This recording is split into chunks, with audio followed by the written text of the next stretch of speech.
స్వాగతం. A manual to self. మనం ఈ బ్రహ్మాండం యొక్క స్వరూప స్వభావాల గురించి తెలుసుకోవడానికి ప్రయత్నం చేస్తున్నాం. సో, ఈ కంప్లీట్ బ్రహ్మాండంలో జరిగేదంతా ఏం జరుగుతుందో అదొక గేమ్ కింద చెప్పొచ్చు. ఒక ప్లే. అందుకని ఇదంతా భగవంతుని లీల అనే పదం వాడుతూ ఉంటారు. మామూలు భాషలో చెప్పేప్పుడు. ప్లే ఆఫ్ ఏమిటి? డివైన్ హోల్‌నెస్ అండ్ జనహ విత్ 4 డివైన్ ఫ్రాగ్మెంట్స్. దేంతో? With all matter and creatures of existence.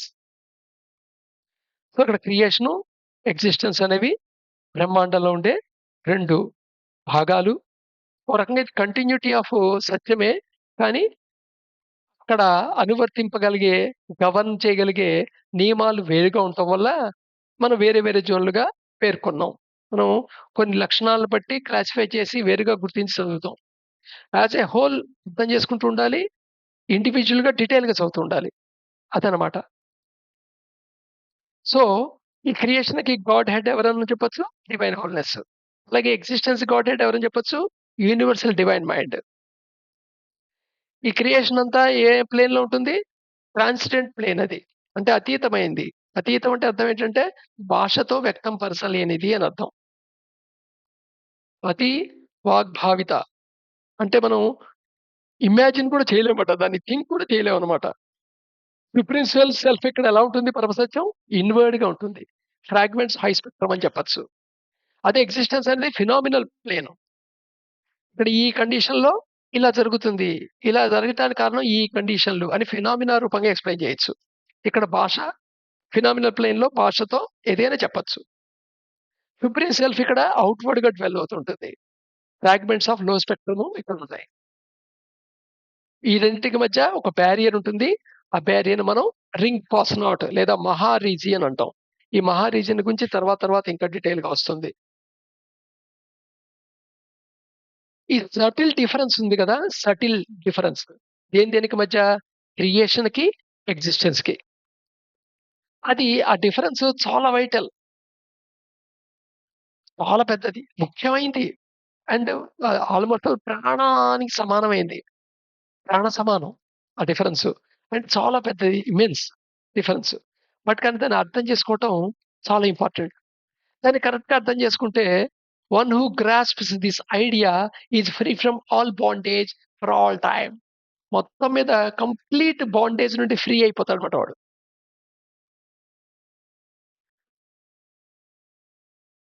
ఈ క్రియేషన్ అండ్ ఎక్సిస్టెన్స్ అనేవి 2 seems to be identical but are poles apart.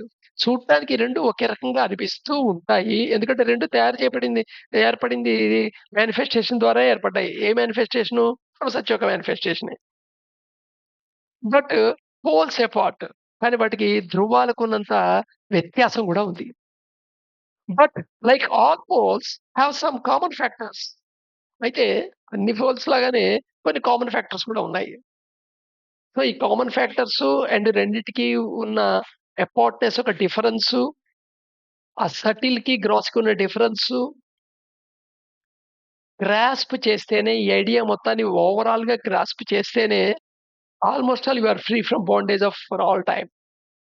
ఈ గ్రాస్ప్ చేయకుండా నీకు అడ్డు తగులుతుంది ఏమిటయ్యా అంటే ఆల్రెడీ నీకు అక్యుములేట్ అయ్యున్న ఇంప్రెషన్స్, అక్యుములేట్ అయిన మెమరీ, ఆల్రెడీ నువ్వు ఏర్పరచుకున్న అభిప్రాయాలు, ఒపీనియన్స్, అజంప్షన్స్, ఆ ఒపీనియన్స్, అజంప్షన్ నుంచి వచ్చే నీకు రేషనల్‌గా అనిపించే డౌట్‌లు.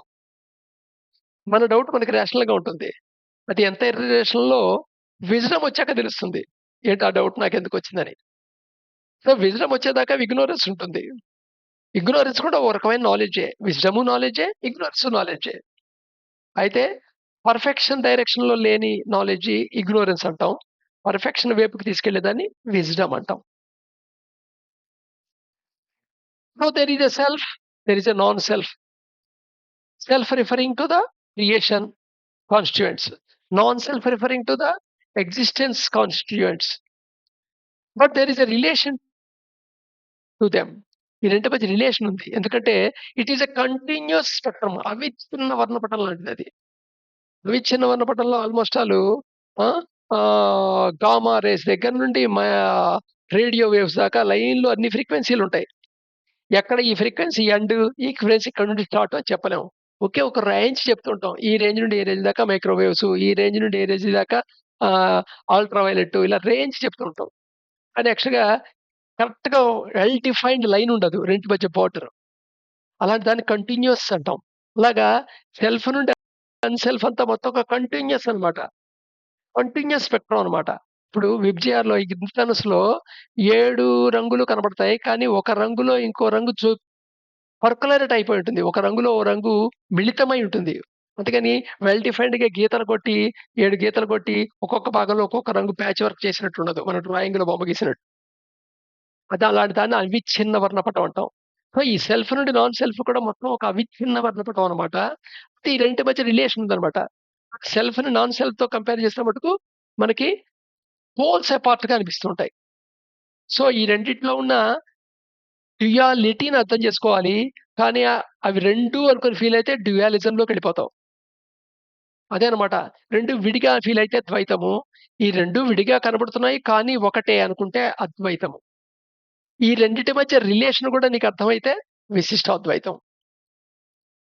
For as long as the dual ideas of God and devil persists, so long the oneness and omniscient power of God and the one without the second, the supreme self that will never be understood. ఈ supreme self that అనేది అర్థం చేసుకోవడానికి ప్రధానంగా ఏంటంటే already మనలో ఉన్న ఐడియాలు. మనకు ఆల్రెడీ గాడ్, డెవిల్, మంచి, చెడు ఇలా పైరుడు అపోజిట్స్ ఫీల్ అవుతుంటాం. అసలు గాడ్, డెవిల్ మనకి ప్రతి పురాణంలోనూ లేదా ప్రతి ఏ స్క్రిప్చర్ తీసుకున్నా సరే గాడ్, డెవిల్ కనబడుతూ ఉంటుంది. ఆఫ్‌కోర్స్ ఆ రెండిటి మధ్య ఏదో యుద్ధం జరుగుతుంది. చివరికి గాడే విన్ అవుతుంది. టెంపరరీగా డెవిల్ కూడా విన్ అయినట్టు ఉంటుంది. సర్టెన్ ఫేజ్ ఆఫ్ టైమ్‌లో. కానీ యాక్చువల్‌గా అవి వాటి యొక్క ఇంప్లిసిట్ మీనింగ్‌లో ఏదో చెప్పటానికి చెప్పిన కథలే తప్ప వాటిని సర్ఫేస్ లెవెల్‌లో అర్థం చేసుకుంటే జస్ట్ స్టోరీయే.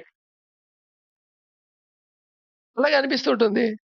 సో, శాతాన్ని సృష్టించింది గూడా దేవుడే గదా! ప్రపంచం అంతా సృష్టించినప్పుడు, శాతాన్ని తను కంట్రోల్ చేయకపోతే ఇంకా ఆల్ పవర్‌ఫుల్ ఏంటి గాడ్ అనేది అనే డౌట్ వస్తుంటుంది. ఇలాగా ఏ గ్రంథంలో తీసుకున్నా సరే ఈ డౌట్స్ కామన్. ఎందుకంటే ఇవన్నీ చివరికి ఒక డ్యూయల్ ఐడియాలోకి దావతీస్తుంటాయి. గుడ్డు, బ్యాడు, గాడ్, డెవిల్ అని. ఈ ఐడియా లోపల ఫిక్స్ అయ్యి ఉన్నంత సేపు అసలు సుప్రీం సెల్ఫ్ దట్ అనే దేనేదో తత్వమసి అని దేన్నైతే నువ్వు పాయింట్ ఔట్ చేస్తున్నావో దాన్ని అర్థం చేసుకోవడం చాలా కష్టం. అదే అడ్డుపడుతూ ఉంటుంది. అందుకని ఈ వన్నెస్ అనేది ఓమినిసెంట్ అనేది అర్థం కాదు. ఓమినిసెంట్ పవర్ ఆఫ్ గాడ్, వన్నెస్ అనేది అర్థం కాదు. పైన సర్ఫేస్ లెవెల్‌లో వన్నెస్, ఓమినిసెంట్ అని మాట్లాడుతుంటాం. వన్ వితౌట్ ఎ సెకండ్ అనే థాట్ కూడా అర్థం అవ్వదు. సో, దేర్‌ఫోర్ అందుకని ఎంప్టీ ద బోట్ అని చెప్తుంటారు. ఏదైనా ఒక డెప్త్ నేర్చుకోవాలంటే ముందు నీకున్న అభిప్రాయం పక్కన పెట్టి, అది ఏమిటో తెలుసుకోవడం ప్రయత్నం చేయాలి. కానీ మనం వింటుంటే వెంటనే మన లోపల చదివిందో, విన్నదో, మన నమ్మకమో, మనం నమ్మిందో, మన బిలీఫో ఏదో దానిలోంచి వచ్చిన నాలెడ్జ్ బయటకొచ్చి పడుతుంటుంది. అడ్డుపడుతుంటుంది. ఇదొక హిపోథెసిస్‌గా తీసుకొని, ఈ బ్రహ్మాండం యొక్క నిర్మాణాన్ని హిపోథెసిస్‌గా తీసుకొని, ఇది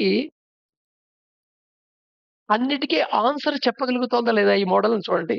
చెప్పగలిగితే అప్పుడు దాన్ని తెలుసుకోవడానికి ప్రయత్నం చేయొచ్చు. సాధన చేయొచ్చు.